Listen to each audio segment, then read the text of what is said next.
We've spoken to a number of people in the intelligence community, many who said we rely too much on technology, we rely way too much on foreign intelligence services.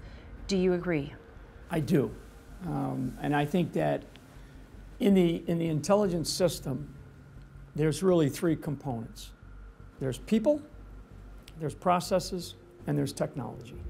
And we tend to lean on the technology. If you've only lived in Washington, D.C. in the intelligence community, you need to get out into the field. You can't do everything sitting back in a cubicle somewhere. And I think that most intelligence professionals, particularly our young people in the intelligence community, those that have served overseas in the combat zones and in other countries around the world, they would absolutely agree with me.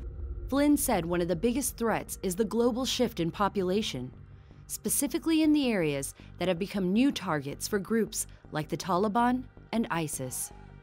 We need people that understand the cultures and the societies from hands-on, what I'd like to describe as a fingertip feel for the operating environment.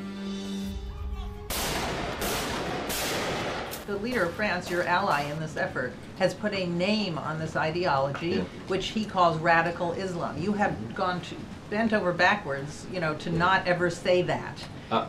There must be a reason. I certainly wouldn't want to be in a position where I'm repeating the justification that they have cited that I think is completely illegitimate, right? That they have invoked Islam to try to justify their attacks. Has political correctness affected our intelligence community? What I've learned is, as an intelligence officer from the beginning of my career, I typically wasn't the guy that was going to bring in the good news in the morning, I mean, my responsibility was to define the threats that we were facing.